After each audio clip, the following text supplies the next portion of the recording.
Welcome to the Plus Odds podcast. I'm Trent Silva, along with my co-host and longtime friend Justin Albert Thomas.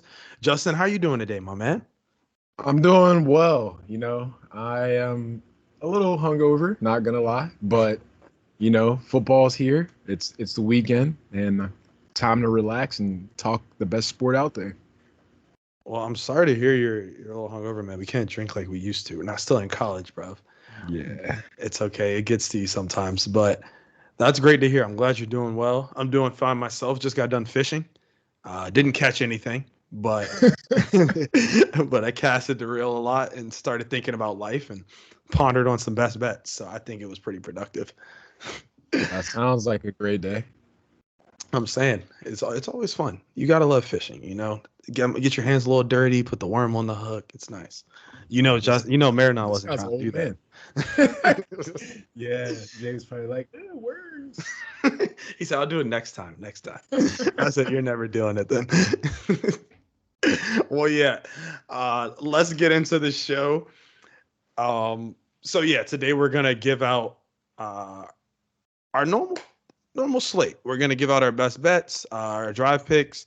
Then we're gonna talk the rest of the slate. Prior to all of that, we have a segment that we do called the good, bad, and the ugly. It's just a quick recap of what we saw last week, what was very impressive, which wasn't as impressive, and what was just downright awful. So we're gonna go through that, and yeah, after that, I'll give my total of the week, which I forgot to give, and maybe some trends, some week two trends that I have The that apply to signs, a the lot of these signs, games. the Yes, the signs. So yeah, without further ado, let's kick it off with the good on the good, bad, and the ugly segment. I think the good last week was the Dolphins and Chargers game. Honestly, I thought it was pretty impressive to see that the Dolphins haven't skipped a beat on offense yet, and that Mike McDaniel, he was able to adjust to what the defenses gave him last year, especially that Chargers defense. They gave him fits. So I thought that was very impressive. And then when you looked at the Chargers, I thought there was a lot to get out of that also, especially the fact that they can run the ball now. I think they ran for I have the stats. I think it was 234 yards on 40 attempts, which is phenomenal. phenomenal. That's great. Whoa. We didn't plan that. Good Yeah, that adjective was. choice. But yeah, so that's what I got on that one. You got anything? Specifically for that game, I mean Eckler's out as we just found out today, so it'll be interesting to see how they fare in the running department. Kelly's a good backup though, so they got a good backup to fill in for Eckler right now. But I see them spreading the ball out more, Who's just that? using those Chargers, right? Yeah, just overall Quentin Johnson, Allen, and Mike Williams, tall wide receivers, X wide receivers. Herbert's got to prove something this season, and the defense is the real question because that was a score fest last week, honestly. Man, it's Swiss cheese. I watched the all 22. I watched the whole game actually because I wasn't able to watch any of it. And I mean, the Dolphins were just getting gashed through just through the hole, especially between the tackles. And the Chargers haven't shown that they could really defend the outside runs, like outside the tackles. So, yeah, there's still a lot of question marks on defense for both those teams. I agree with that 110%. On to the bad.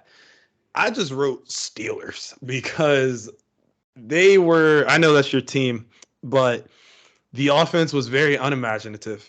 The Niners looked like they were running routes for you guys out there, and it just was an overall bad performance. I mean, I think it was 7 punts. I think you guys were held to 1 yard in the first 5 drives. It just wasn't a very good showing.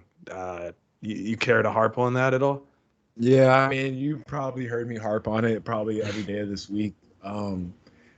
But like Mike Tomlin said, we stunk up the place, and that stench is gonna follow us around until we play again. So hopefully they're practicing through it, and they took, showered up, and they smell better because that offense was actually very stinky. And every facet of the game was terrible.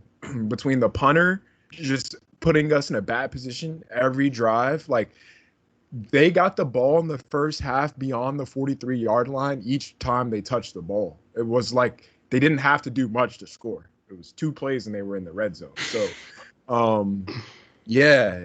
And the only person who seemed like they were trying on our defense was TJ Watt, who had 2 forced fumbles and 2 sacks. So I need the bigger game out of Minka and the secondary in general, because whoever was covering Ayuk is literally going to be a stay-at-home dad soon.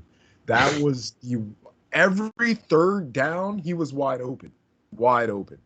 And then the most blaring point, I'm to jump right back over to the other side of the ball, is just that play calling. We ran 4 verticals on the 8-yard line in the red zone. That was terrible. That is actually like, comical to see. Especially with who was it on the outside? It was 3-by-1, and the one, I think it was Johnson. He just runs a little like out route to the pylon, and I'm like, why did no one run a slant? Your guess is as good as mine, brother. Like running back wheel, running back something. What? Why are we running deep routes? Yeah, it was confusing to say the least. Practice did not make perfect in last week's display. So I'm hoping for a big bounce back, and the standard is the standard. The Tomlinisms already. Well, yeah, practice does not make perfect, bro. We know it makes permanent. And Canada is just steadily practicing, and it's becoming more and more permanent. On to the ugly, and then we'll get right into the best bets. The ugly is just Josh Allen's performance on Monday night. I think that he probably could have kneeled the ball or threw it out of bounds every single drive, and they would have had a better opportunity to win than what he did. I mean, he's just trying to play hero, being a gunslinger, and I know that's him, but I just thought that was so worrisome to see because he looked the exact same as last week. Sorry, did you get some mic background? A little bit. You're good. Good. But yeah, no, that's all I had on Allen. It was really bad showing out of him, and it's like I said, it's worrisome to see that he's looking the same as last year. Yeah, if not worse, to be completely honest, because that showing was hard to watch, honestly. Every time they had momentum, ripped right away from them by Allen, either throwing an interception or fumbling the ball. And, bruh, actually, the guy who caught those 3 picks off Allen was the same person. He caught 3 of them. Jordan Whitehead. Mm-hmm. He wears number 3. He caught 3 picks, and he got an incentive for $250K for 3 picks on the season in 1 game.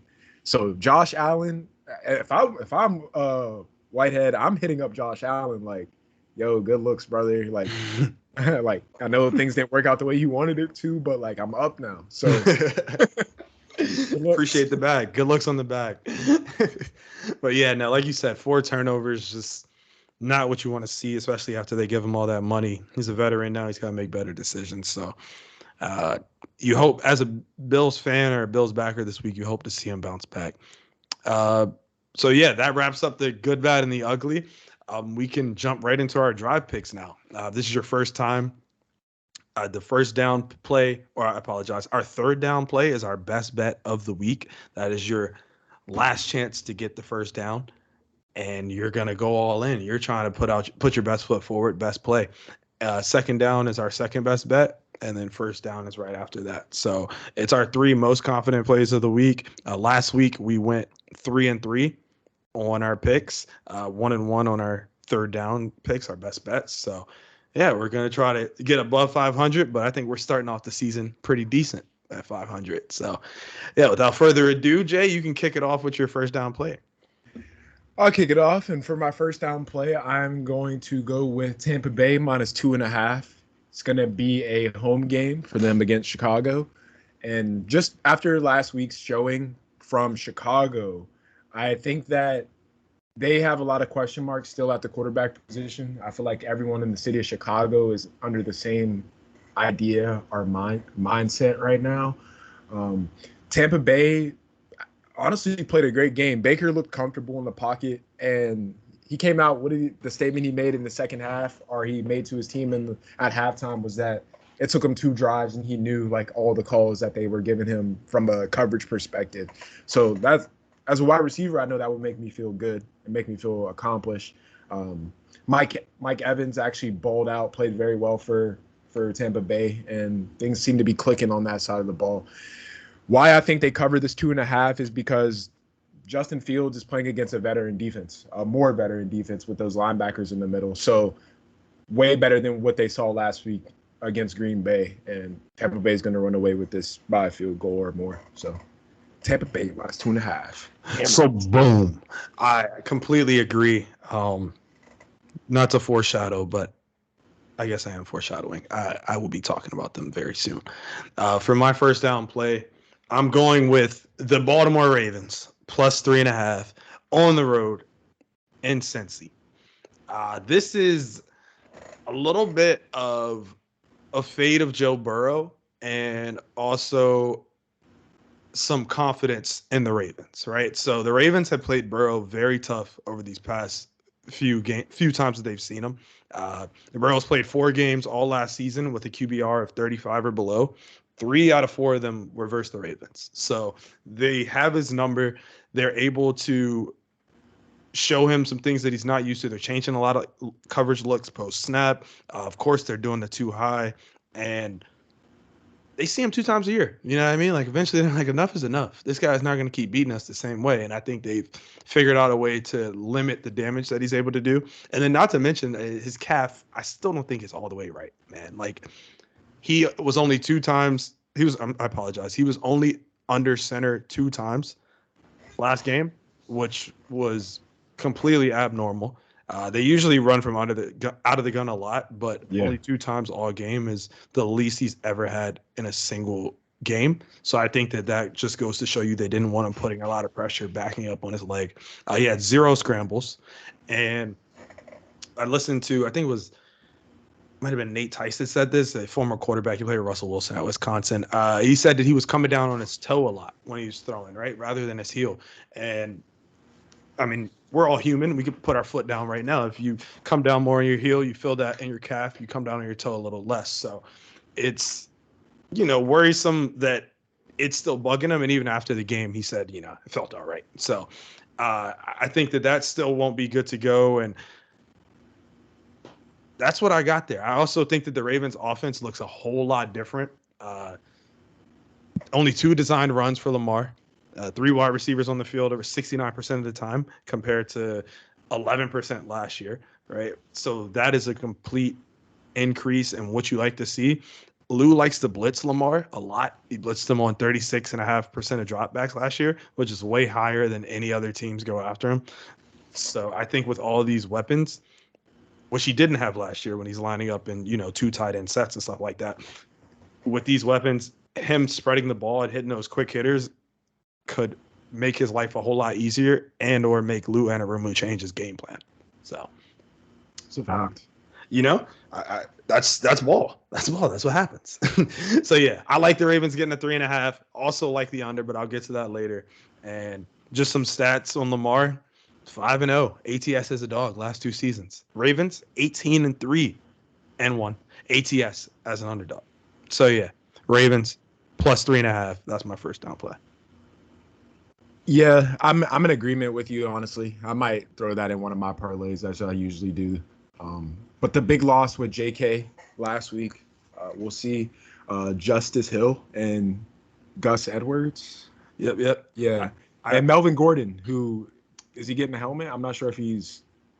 I have to check if we activate. I'm pretty sure he was released. Okay. He didn't make the team. Keaton Mitchell, we put him on IR. He's a rookie running back. But what really worries me if we're talking injuries, because you know how I feel about running backs, dime a dozen. But the O-line, the Ravens lost Stanley, their left tackle, and Linderbaum, their center, at the game last weekend. So that is a little worrisome, seeing if Lamar will have time to get the ball out and how the push will be up front in the run game. That is the one thing that gives me concern and makes it only a first down play for me. I think that's a great reason to have a little bit of concern. Yeah, I care about the big boys up front, man. They can determine a game. That's a fact. Takes us right into the second down play, which I'll kick it off with. I am taking the Giants -4 in Arizona this week. I expect them to bounce back after getting smacked on Sunday Night Football by Dallas last week. It just looked all out of plays, ideas, thoughts. They could not do anything right last week between fumbles, just a block kick for a touchdown. Like, the momentum really swung in that game when they blocked that kick and ran it back because the Giants drove the field that first drive, if we're being honest. No doubt. The mojo of Daniel Jones was just from the team was just pulled out after that play. And then the fumble right after Saquon. Yeah, that doesn't help back for 6. Like they were behind the 8 ball once it started. Yeah, so I like to see them bounce back this week. Danny Dimes is playing under that new contract, so this is the team to do it. Arizona, obviously tanking the way they play. They played a decent game against Washington, though. They kept that more of a game than most people thought it was going to be. But obviously they didn't win the game. So I like to have – I just completely lost my train of thought in the middle of saying that. But I was saying that I like the Giants still -4. Saquon, Danny Dimes bounce back. Slayton has a good wide receiving week, and they get the job done. I like it, man. I think Saquon is primed for a big game. I'm going to be taking his rushing yards over. I think it's a great bet. That's what I'm telling you all right now. I also think that, like you said, you can take that Giants loss with a grain of salt, right? It was raining a lot of turnovers. I mean, hey, you look at the Cowboys D, though, they played amazing. Not to take anything away from them, but I don't want to harp on your pick too much. I have some trends in your favor, though. You might like this. Might make you want to up your units. The signs. So last season, with Brian Dable at the helm, the Giants were 7-0 ATS following a loss. 7-0 against the spread. Their cover margin was north of 8 points. That means every time they lost, Dable is getting his boys rallied up, and they're covering the spread by almost double digits. That's amazing. And then teams that got beat by 10 points in week 1, historically, 63% ATS in week 2. And off a shutout since 2012, they're 62% against the spread.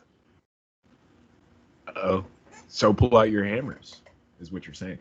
I'm saying take off the rubber band and get down to the window. Throw the unit. You got to. But let's get into the second down play. I am taking the Bucks -2.5, just like Justin is for his first down play. I'm not going to repeat everything he said, but that Bears play calling is beyond questionable. Is that Nagy still? No, Nagy's on the Chiefs. He's offensive coordinator there. It's Luke Getsy. But however, Fields, he still wasn't seeing the field that well and hitting the open man on time. I watched that game. I mean, the interception he threw was terrible. When he tucks it really quick and runs out the pocket instead of trying to extend the play, that was on him. I mean, you have to say that. And then their offensive line was not good. It wasn't good last year. It still isn't good. It graded out as the 3rd worst in PFF. And Luke Getsy, the offensive coordinator, he said that they, quote unquote, they called a lot of short lateral stuff, right? And that's pretty much because they weren't able to trust the offensive line. They also weren't able to get pressure versus the Packers. A lot of busted coverages. And if you're not able to get pressure versus the Packers, I don't think you're able to get pressure against the Bucs either. They were very good last week, 4th most efficient in pass blocking versus the Vikings. And then you look at, just to mention what you said about the Bucs defense, that's a very good unit. We said it in preseason when we previewed the team that could be the unit that keeps them in games.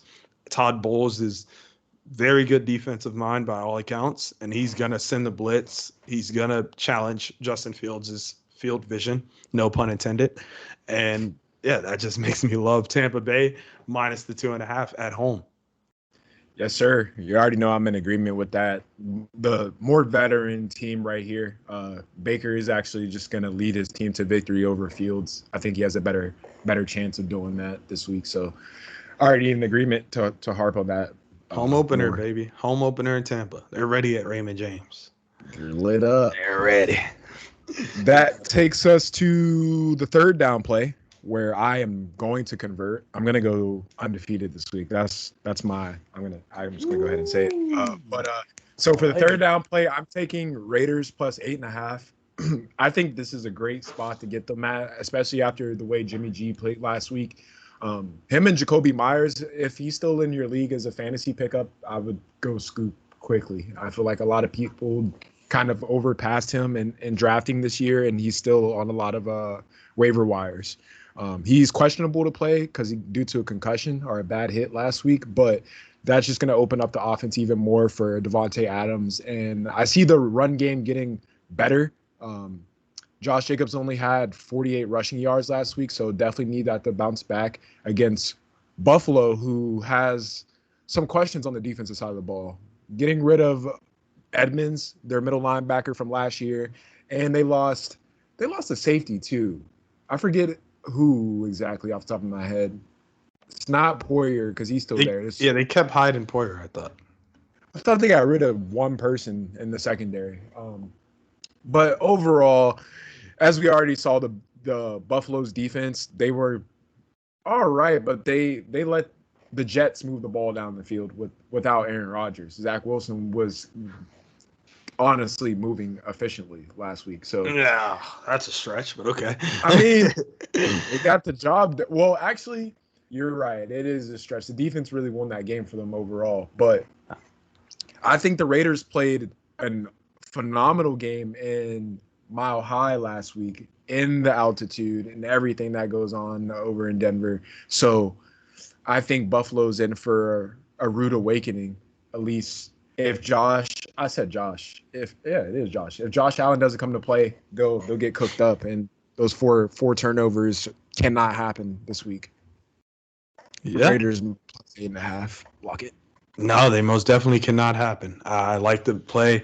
Jimmy Garoppolo looked very good last week, too. People have not been talking about it. He had the best EPA per play and completion percentage over expectation out of all 32 quarterbacks last week, that was the knock on Jimmy. He's a system QB. Can he look good without Kyle Shanahan?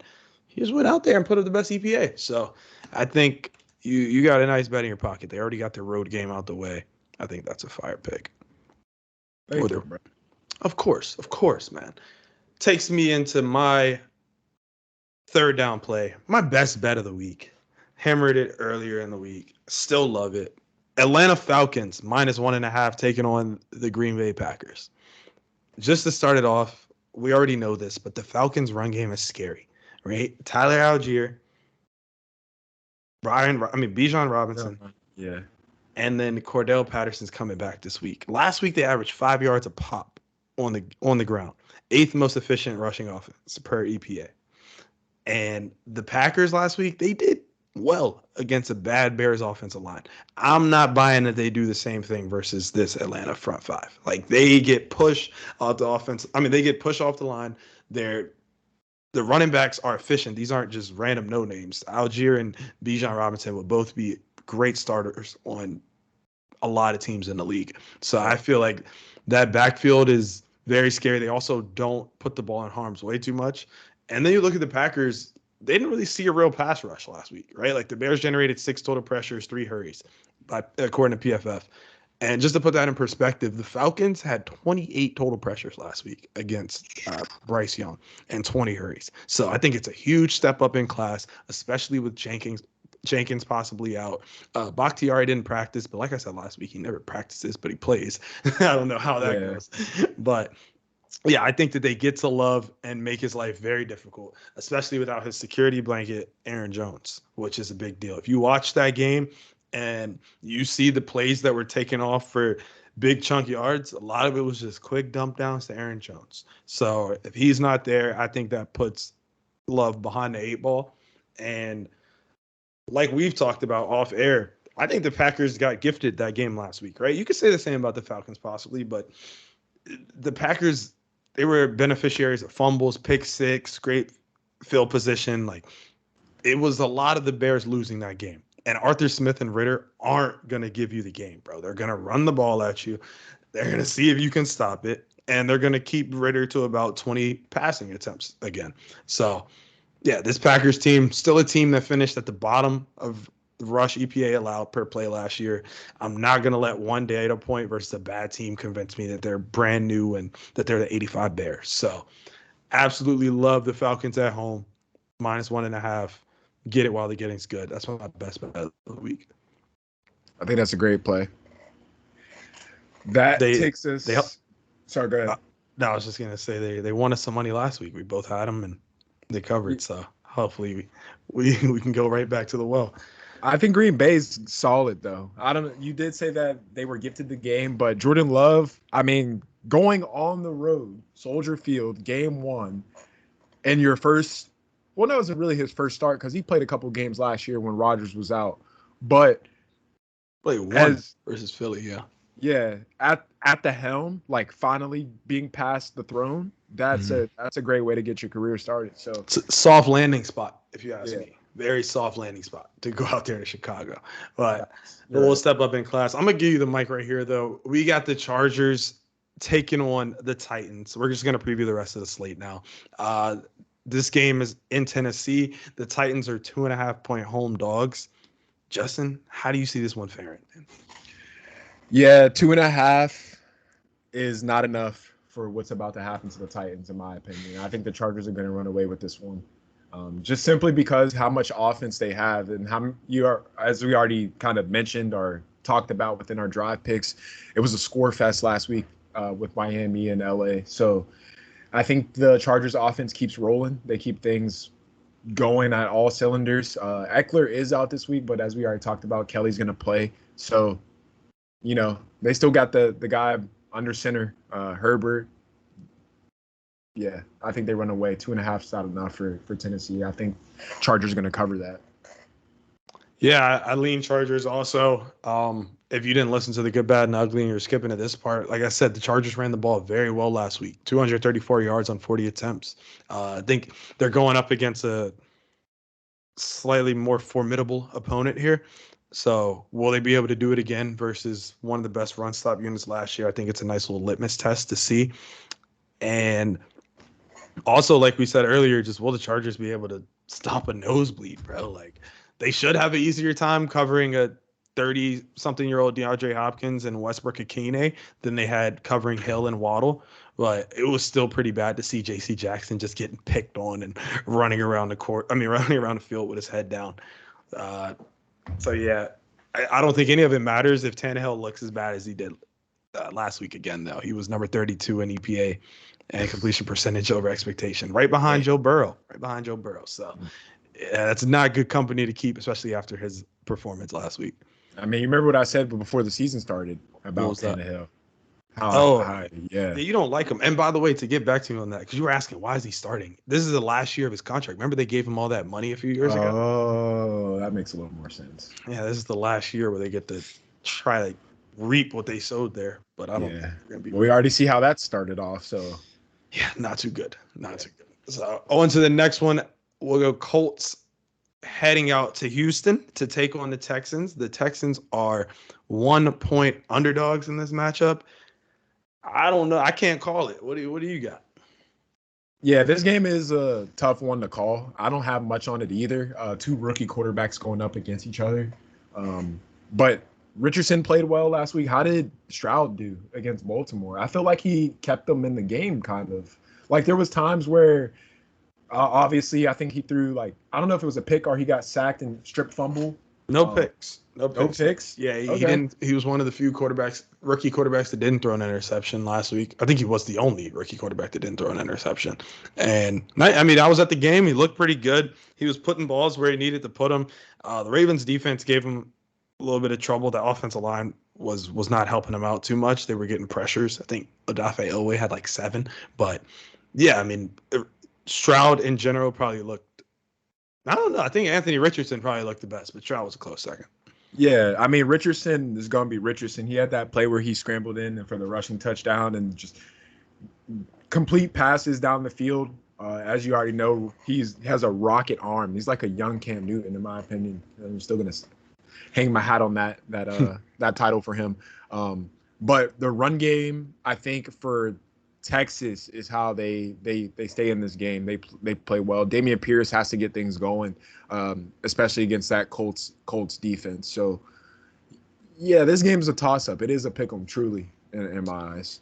Yeah, I like to think that the Texans won this game. That their defense comes into play. That the defense that you've been hyping up. Uh, I Hey, think they uh, I sent you your 5. You geek for requesting me for that I joint had too. to, bro. You should have taken. I wish I got you on that bet, but um, Yeah, that D'Amico Ryan's defense, right? Like they were 14th in league pressure rate last week, a little above average. I think that they could get to Richardson and make his life a little bit of make his life a little difficult. Sorry, Yeah, a struggling. little more difficult. It's a little, we're recording on a Saturday. We're not used to this. A little slow. I had too many drinks last night. If I hear my words a little blurred, I'm sorry. Just don't hold it against me. I know. It also doesn't help. I had just had my wisdom teeth out, by the way, and I haven't talked that much. That's why we're recording on a Saturday. So I'm just now getting back to talking normal, trying to keep myself together here. So we'll go on to the Seahawks taking on the Lions at home. The Lions are 5.5 point favorites in this matchup. I'll kick us off here. I got a little bit on this game. I thought last week's performance by the Seahawks was really good up First until half. first half, up until the third quarter, where they lost both of their starting tackles, Charles Cross and Abe Lucas. They both went out. Cross is, he's not on IR, but he's also not practicing. They had to go sign Jason Peters, who I think is a few years younger than my father. And then they also had to put their right tackle, Lucas, on IR. So they're going into this game with no starting tackles. Just to put in perspective for you how that turned out last week, Gino was 13-18 and hadn't been sacked all night, right? They had a 13-7 lead. Once the tackles went out, they had 12 total yards of offense, and they had one first down due to PI for the whole rest of the game. So that just goes to show you that this injury is going to more than likely affect them. Gino needs more time in the pocket, and this is a big number, especially for the Lions off of their biggest win in decades. Yeah. But if I had to take a side, I would take the Lions. Yeah, this game is a toss-up for me, honestly. I really was on the Seahawks side. I was honestly going to take them in my drive picks plus 4.5. But after the information my co-host laid out there for me again, them losing the tackles, I didn't really understand how they played so well. I played so terrible in the second half until I found out about that. So I think that carries into this week. They're definitely going to have to find some things out in terms of depth on the offensive line and what works and what doesn't. The frustration started the show, especially with DK. He had a stupid unnecessary roughness call. I'm not sure if he's going to get fined for that. I think he should, though, because bro got hurt that he hit. Oh, really? I saw Yeah. the hit. I thought he probably got a letter in the mail already. Yeah, he definitely did. He Yeah. rocked his shit up. But yeah, just enough. Gino has to spread the ball between all the weapons that he has. He has the weapons to do it. It's just giving him enough time. And Aaron Donald made sure of that last week that he didn't. So, Oh my goodness! Did you see the clip? yeah, Oh my yeah. God! God. That was hilarious. He Man. got rid of that joint quickly. That So, just summarizes that whole game for you. Just that it one. does, bro. I guess the tackles really matter. Well, they do, as you know, the offensive line, but these I talk about it. blocking the blind side of the quarterback, of course. But Yep. we will see how Yep. they fare. Well, before we move on to the next game, I just want to give out one more tidbit of the last game. For the last game that we talked about, Houston versus the Colts, I realized this went into a trend that I did a lot of research in last week. The trend I gave out was 2017 until 2022. Rookie head coaches in their first road game were 8-23 straight up, and the last 2 years they're 4-8 straight up and 4-8 against the spread in their first road game. So last week, coaches that fit this trend was D'Amico Ryans going to Baltimore. They lost. They also lost against the spread. And then you have the Cardinals, who also lost outright. But they did cover. This week we have the Indianapolis Colts with Shane Steichen heading out to D'Amico Ryan's old/new stomping grounds in Houston. So the Texans or the Colts fit this trend, I guess, and can only look to the Texans, I think. And I think that's a pretty solid trend. I'm not gonna lie. Like I said, 4-8 straight up in the last 2 years. Now 4-10 from what we saw last week. So definitely profitable to be fading those rookie head coaches early in the year. On to the next game, which is probably going to be the game on a lot of people's televisions. The Kansas City Chiefs are heading out to Jacksonville to take on the Jags. The Chiefs are 3.5-point road favorites in this one. This is a matchup that we were lucky enough to see 2 times last year, in which the Chiefs won both of them. They won by 10 points in the regular season, and they won by 7 in the divisional game with Patrick Mahomes a little hurt. Jay, how do you think this matchup fares out? I mean, I love this matchup, honestly. I always get the Jags on the spread in this game, and they covered for me last year in our clip, if you guys haven't seen that. Trevor Lawrence is continuing to prove himself as a solid quarterback in the NFL. So we'll see how they play. I think it's a little bit of a revenge factor. He has more weapons than he had last season. Now with really just balling out. You saw that play where he scored, and who was that who threw the block for him? Etienne. Crazy. Did you see that, Jordan? I didn't see that play.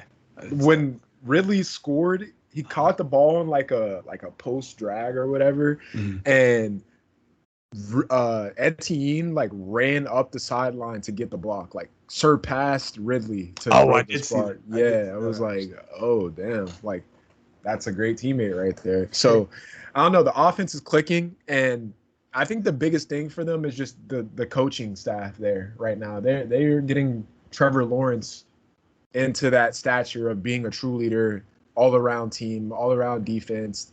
They still got that first round pick, or first pick in the draft. Was that 2 seasons ago, Walker? Yeah. So Walker.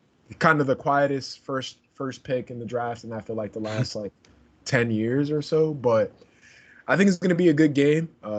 Kansas City's getting back Chris Jones, so yeah, that will be huge for them in terms of pressure and stopping the run, as well as Travis Kelce. So get ready for a showdown. I think this could be a score fest. I usually don't touch total points, but I'm starting to like the over. Wow. Now, I honestly, I like it too. I hesitated. But yeah, you mentioned Chris Jones coming back. I'm looking at the injury report right now, and they're getting weaker on the offensive line. Their left tackle was suspended at the beginning of the season. Cam Robinson, he's suspended for 4 games. And now Brandon Scherf and Luke Fortner, they didn't practice on Wednesday, but they were limited participants Thursday and Friday. So that is not great news when you're about to be going up against Chris Jones in a prove it year. And also after they didn't protect too well versus the Colts front last week. So also couldn't run the ball very effectively last week with them. So it's a lot that's not really going in their favor, but some things that are in their favor, of course, like you said, Calvin Ridley, absolute game changer. I would look to his over on yards. The Chiefs had 1 pass breakup last week, by the way. One PBU. So I think Ridley could have a time, and also Christian Kirk. That's one game I'm going to be looking to play some player props, the ones I just gave out. And then you also have the revenge spot. Like, this team lost 2 times last year. I just heard that, who was it? I think it was Josh Allen said that this game is a playoff game to them because, I mean, they ended their season, and I if you listen to this podcast a lot, I love revenge spots. It's just, I can't get there with Mahomes off 10-day rest, Andy Reid 10 days to prep, extended prep time, and you're getting Kelce back. I don't know, man. If I had to look anyway, it would be Jags catching the 3.5.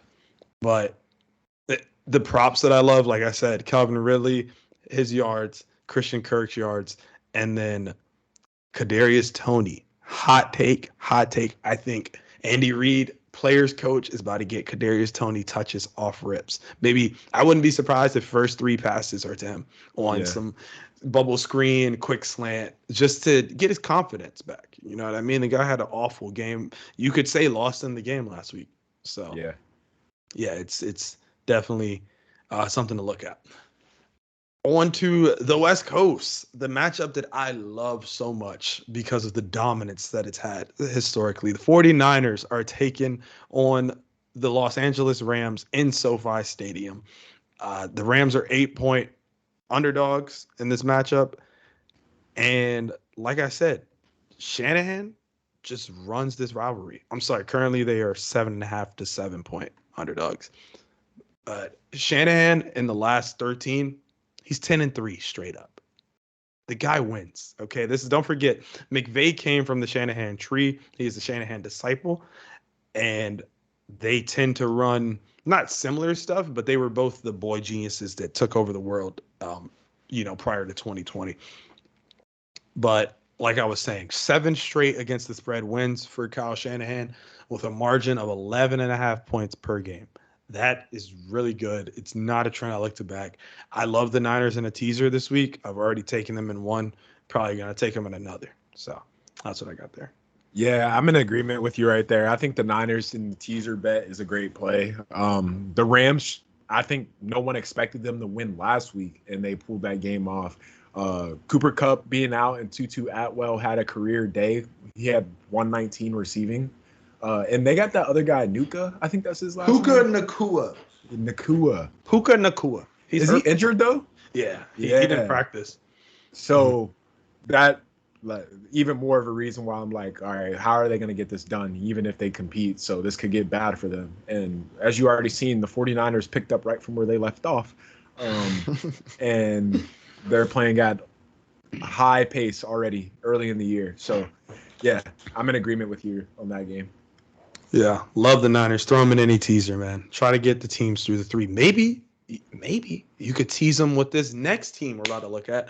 The New York Jets taking on the Cowboys. The Cowboys are 9-point favorites right now. I apologize, 9 to 8.5-point favorites, depending on where you shop. Take them in a 6-point teaser, 8.5 down to 2.5 through the key number 7 and 3. Sounds good to me. But I thought it was interesting. The Cowboys were favored by 3.5 points only before Rodgers went down. And once Rodgers went down, this spread moved more than 5.5 points. So that just goes to show you what they think Rodgers is worth to the line. You want to kick it off? Yeah, I low-key like Jets +8 in this game, if I'm being completely honest. The way that the Dallas played last week was very dominant and showed like that they're the real deal this year. Hopefully, we would hope. But the Jets defense is the real deal, dog. They gave Josh Allen a problem last week, and they balled out. So I think that they keep this somewhat of a game in that 8-point realm to hang around and give. Why did I just Zach Wilson? Zach Wilson to give Zach Wilson a chance to like compete in the game overall. I think 8 is kind of high. I agree. Honest. I agree, man. I think 8 points is a lot going up against this great defense that the Jets have. They played lights out last week, right? And these are two of the most elite defenses in the NFL going up against each other. Like, no, all bias aside, I truly think 49ers, of course. 49ers are up there. Who are you saying? No, I was saying we should pull out the hammer on the under. Yeah, I tend to agree with you, honestly, because let's just look at this game. I'm going to read through my notes and we'll move off of it. But the Jets lost their future Hall of Famer, right? The guy who we thought was going to put up these points, make magic happen in New York. They lost him. Now their best path to victory is going to be running the ball, playing conservative with Zach Wilson, and letting that defense cook behind you. You know what I mean? And like I said, like we said, that Jets defense played lights out. But they're going to have to create turnovers. They're going to have to create havoc in order to give the ball back to the offense in advantageous spots. And then you have the Cowboys who could just absolutely feast on Zach Wilson, right? The Jets O-line graded out the second worst in pass blocking efficiency versus the Bills last week. And guess who graded out the worst, by the way? The worst O-line, just for shits and gigs. Arizona? The Giants versus the Cowboys. Oh, yeah. I mean, bro was running around as soon as he got the ball. So there, dude, it was bad. It was bad. Jones was actually looking like a chicken with his head cut off, and they shouldn't have put him back out there. But these are two elite defenses that are making offensive lines look. Or I'm sorry, one team, the Jets, with a bad offensive line, and then the Cowboys with a great D line. I'm with you, man. I think that this is looking like an under game for sure. And by the way, the Cowboys offense, not by to fry it in any way, but they weren't forced to do much last week, right? Like by the time the offense got the ball for the second time, they were up 16-0. It was basically like play and just don't make a mistake. Yeah. I mean, you're going to win the game. Right. Like their first punt came with less than 1 minute left in a half. Their first punt of the game. So, I mean, that's good, right? But they also haven't been having to see the field that often. That's fact. Yeah, and like we said in the offseason, this Cowboys defense is going to be dangerous again. All that pressure, it forces turnovers. When I say pressure, I mean the pressure that the defense creates. It forces turnovers, and it's looking like it's going to trend that way again. So, personally, by the end of the show, that might be the total that we rock with. I like that. Cowboys. Let me get you the live one right now, live on air, coming straight to you. By the way, my name's Trent. This is Justin. This is the Plus Odds Podcast. Thank you for listening. Just give us a commercial. Something like that. The total is. You gotta get paid somehow. Like and subscribe, comment, add us At Plus Odds Pod. We're on YouTube. If you're listening to this right now, you could stop and go on YouTube, watch it. I'll have it uploaded. The total currently is 38.5. I like it teased up just a little bit. I take like 40. 38's a good number. 38's a good number. 38's, if it goes you're under Mr. that, I'm You're scared. Mr. Totals. So yeah, 38. I could see that, man. 20 to 17, we're hitting. I think I could touch 41. Is that a 3 points on top of what? Yeah, something like that. It's all right. We'll talk. Who is the next game? Let's move on to the Commanders taking on the Broncos. They're heading out to Mile High, where the Broncos are 3.5-point favorites in this one. Sam Howell is going to be making his first road start. What do you think, man? You like the commies? You like Sean Payton and Russ? How do you think this one goes? I like Sean Payton and Russ. And first of all, let's start this off just the same way Sean Payton started it off. Balls to the wall. Bro kicked the onside kick in the opening part of the game. Like, that's how, like, you got nothing else to lose type of play, right? Like, Antonio Brown said that's how you know you're going to lose the game. Like, I don't mean to quote Antonio Brown, but spokesman of CTE, Antonio Brown. But just in general, I like the Broncos this week. They played a really good game against the Raiders last week. So it's another home matchup. The altitude comes into question for a team traveling there, and let Russ cook. Broncos country, let's ride. I think this would be. Russ didn't look bad last year. It looked dismal. Like every game was like hard to watch. No, sorry. Continue. No. Go ahead. No, I was just gonna say I agree with you completely. Like we said in the offseason, Sean Payton and how he works his magic is with the quarterback, seeing what they are good at and what they're bad at, and working to their strengths and getting those plays out that are to their weaknesses. I think when you said that the Broncos had a very good game last week, and I nodded my head, people might have thought we're crazy, but they were very efficient, right? They were 4th in EPA per drive, 6th in success rate. They only had 6 possessions, which is very, very low in the NFL. To only have 6 possessions in a game. And they had 22 first downs on those 6 possessions, which is pretty good. The defense wasn't great versus the Raiders, but I'm sure the Commanders' offense won't give them as many fits as Jimmy G did, especially in Sam Howell's first start. It worries me that the Commanders failed to cover last week versus the Arizona Cardinals, who I currently have 32nd in my power rankings, 6.5 points worse than an average team. That was very worrisome. They were down 16-10 at home, also very worrisome. But one thing to their credit is the defensive line did look very good. So did the Denver offensive line, though, 9th most efficient last week. So you're going out to altitude. Howell's first start. This was almost my first down play. I like the Broncos -3.5. We're in agreement. I think this Sunday, a lot of money's going to be won.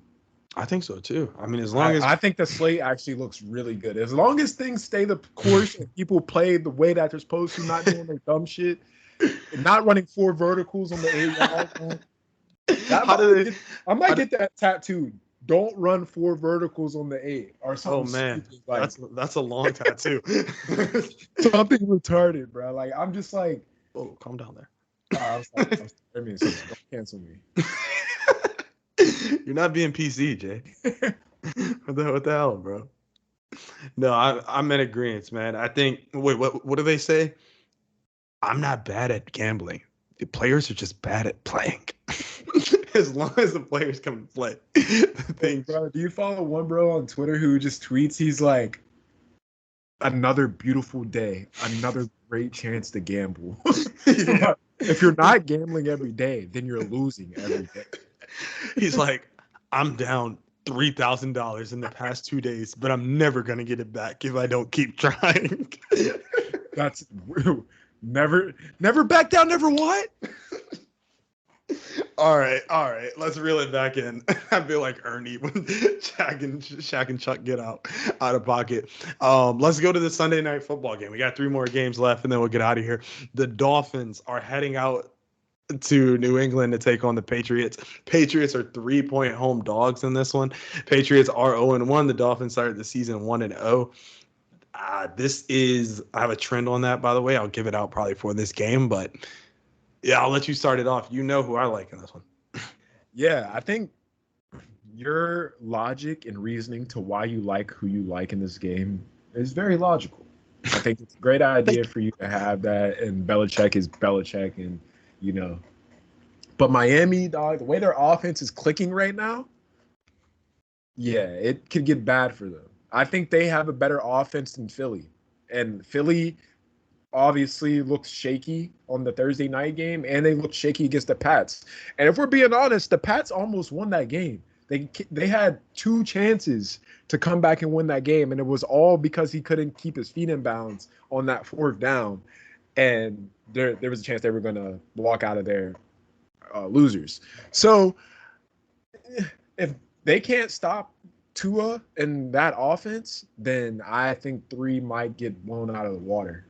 I think they might win by a touchdown, but it's hard to go into New England and do that with Bill at the head coaching position. So that's my 2 cents on it. Okay. So just to harp on your point about last week, right? That Patriots defense. You just look at the play-by-play. The Eagles went down. They kicked a field goal to start the game. Mac Jones comes out, throws a pick 6. They come back out next play, fumble. They're giving the ball to the Eagles at the 26-yard line. After that, 4 plays, 26 yards, touchdown. Boom, Eagles are up 16 points, okay, in the first quarter. After that, the Eagles kicked around the ball for the rest of the game. They punted, and they had a few field goals. They weren't moving the ball against this Patriots defense. Yeah. Besides having a short field and then to start the game off 14-play, 61-yard drive. So I think that's where a lot of my handicap is that the Patriots defense is going to play lights out. Bill is going to take away your best weapon like he always does. But with that being said, Waddle could eat. This is just on a player standpoint because I know people love player props. Waddle could eat, especially if Bill does his 1 double 85 game plan. Remember that mic'd up with Chad Ochocinco? I'm weak, yeah. If he's doing that, I think that Waddle, especially in that short to intermediate area, could have a day. But just since we're talking about Bill, 18-5 straight up at home versus Miami. The Dolphins have beaten New England once by more than 3 points in Foxborough, and that was the year that Brady was injured and out for the whole season. So one last thing is the trenches. I wouldn't be me if I didn't talk about the trenches. I think that the Dolphins are at a disadvantage, especially on one side of the ball, which is that the Patriots defensive front is elite. Okay, Uche, Weiss, and then when they're bringing the pass rush with Matt Judon, that is a force. And they played really well against the Eagles offensive line that was the best in the league last year. I think they can pressure Tua and dominate that run game. The Dolphins were also struggling running the ball versus the Chargers last week. So, like I said, can't see them having success versus New England. And the way that the Chargers were able to run through the Dolphins front 7 last week, I think the Pats can do damage too. The only thing that worries me with talking about the trenches is the fact that Trent Brown, left tackle, and City Sal, the guard, they both were in concussion protocol. They didn't practice all week, so they're questionable for the game. Cole Strange, he is limited participant all week. He's probably going to play. And then their guard, Onwenu, also limited all week, more than likely going to play. So I hate cluster injuries on the offensive line. That is the only reason I'm a little hesitant about this, and I didn't give it out. But a lot of things are pointing in the direction for the Patriots, especially the 0-1 team versus the 1-0 team. I guess now is a good time for me to give that out. Since 2012, the 0-1 teams versus the 1-0 team, 0-1s are 48-34 against the spread, 58.5%. So it's profitable backing the 0-1 teams. And I think this is a stat that a lot of people know, but not a lot of casuals probably. When you start the season 0-2, only 10% of teams that start the season 0-2 make the playoffs. 1 out of 10 teams that start the season 0-2 make the playoffs. Think about that. So it's not like it's a death note, but it's not a good place where you want to be. And I think a lot of teams do. This guy quoting anime? Didn't mean to, but if the shoe fits. So yeah, that's just a lot of the reasons why I like the Patriots in this matchup. I do have a bet on them right now, and yeah, I tend to think that they come out and they at least cover this 3 and possibly win outright. On to the last 2 games. We'll try to make it quick. Monday Night Football. There's a doubleheader, and they are running concurrent. To my chagrin, the Saints. Hour apart, but they are concurrent. Yeah. Yeah. They play at 7, we play at 8. Right. And the end of the games are going to be going on at the same time. I don't like that. The Saints game is going to be ending. Y'all going to be in the third quarter. But let's get to it. The Saints are heading out to Carolina, where the Saints are 3-point favorites on the road. This is a barn burner, some would say, if you hadn't watched football in the past maybe 10 years. What do you got on this one, Jay? Not much, honestly. It's a division game. And the way that Carolina played last week wasn't that they played terrible. They actually kept it more of a game than I thought they were in Atlanta. So we'll see how they fare against the Saints. Derek Carr is coming into his own. He was hyped up, got those boys running the right routes, running deep routes. He's like telling them, "Oh, I got you, like right here. It's going to be there. Just look up." This guy watched Inside the NFL. Yeah. I'm just a little tuned in, just a little wee bit. And actually, NFL, count y'all days, bro, because y'all took my bread for that NFL Plus. All right, but yeah, but same thing still applies. We'll see how the offense does against Carolina. Is Burns playing? Did he play last week? I didn't think so. I didn't think so. But I'll look it up while you keep talking. Yeah, maybe that was the reason why they were Swiss cheese on the defensive side of the ball. But it is Bryce Young's second start at home, and it's the home opener. Yeah, so I don't know. It's a toss-up. Pick 'em in my eyes. Division games are hard to call.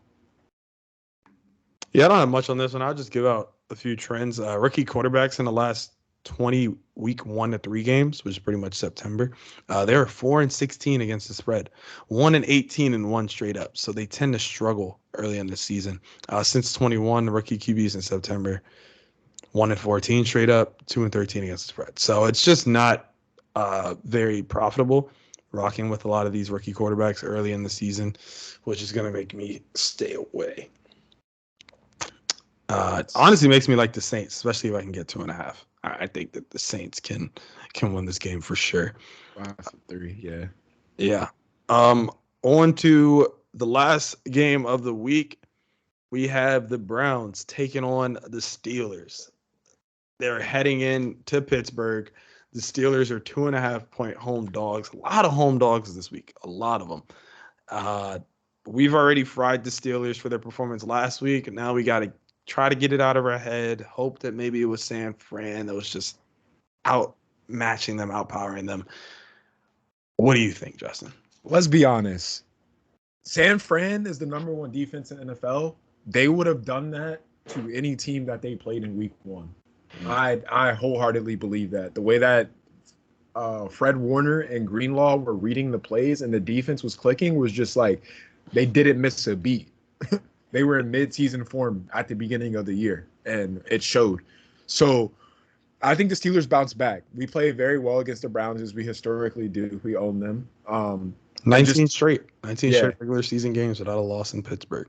It's just the standard is the standard. The offense has to click. Like, we got to get Najee moving the ball. the run game just open up more and give more options to Kenny. Deontay Johnson's out for like 4 weeks now, so expect George Pickens to have a lot of targets this week. And Calvin Austin, he had a fair share of the targets last week, as well as Allen Robinson. So we got the weapons to do something. It's just about the play calling. That's how it's always been for the last like 4 to 5 years. It's been like that. Ben said the same thing. And everyone notices that we can only move the ball in a 2-minute offense. The hurry up offense works. Why do we keep like? Well, because that's the quick hitting stuff. That's what y'all like to run. Those quick flat routes, the quick out routes. Like, but that's what I'm saying. So like, if your offense is clicking in that facet, call 5 plays at the beginning of the drive and let your quarterback run hurry up fucking offense. You change the plays based off of what you want to, but everyone knows the 5 plays that you have, you know? But the play calling is just predictable, bruh. And if we run a jet sweep on the 3rd play of the game, like, what the fuck?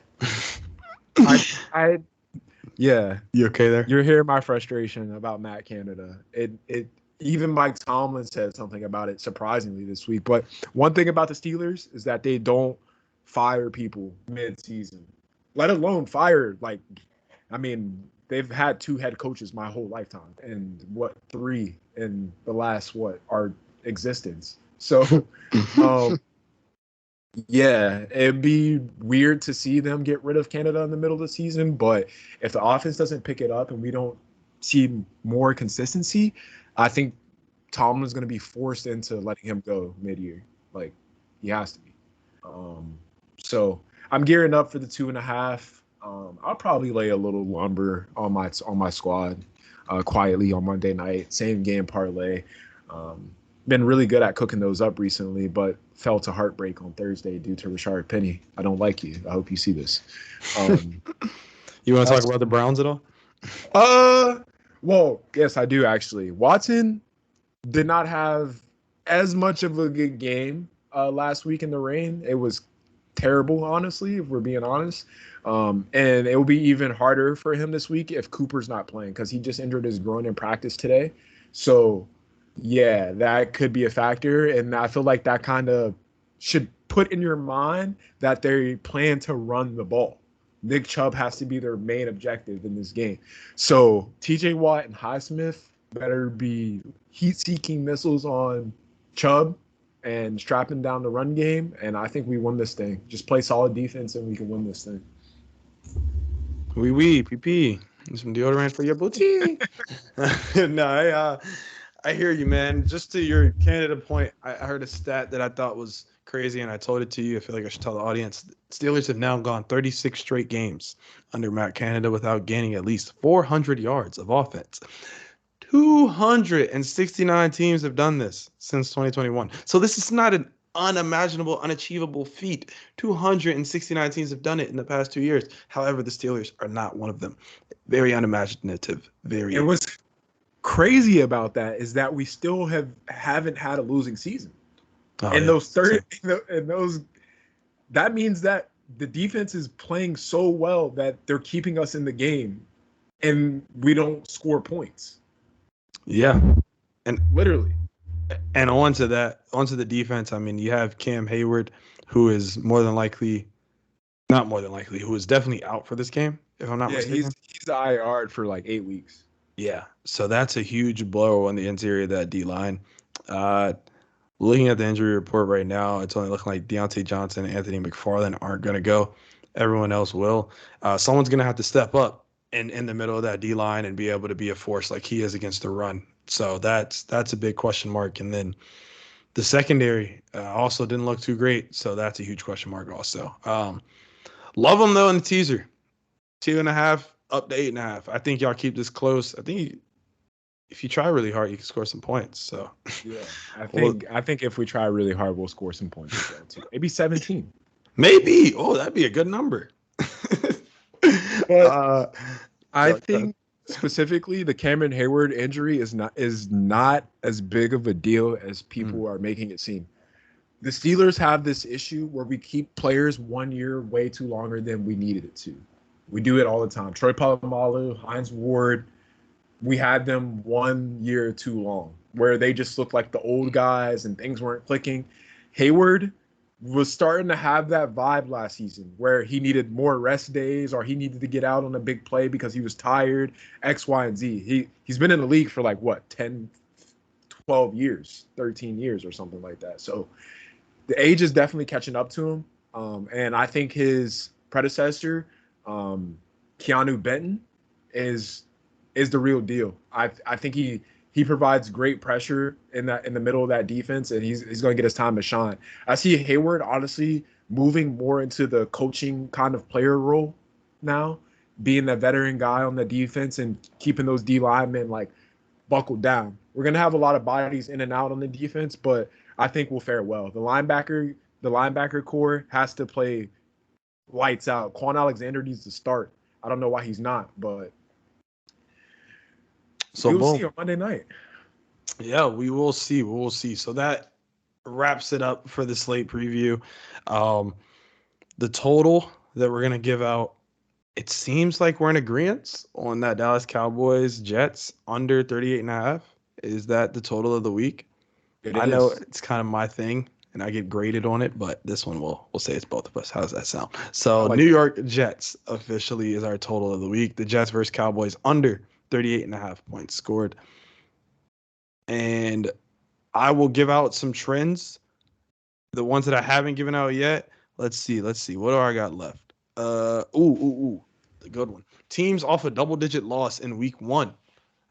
When they are facing a team not off of a double-digit loss, they generally perform better in week 2. They're in this situation. They're 32, 16, and 2 against the spread since 2014. The Seahawks, the Bears, the Giants, the Bengals, Panthers, and the Steelers fit this trend.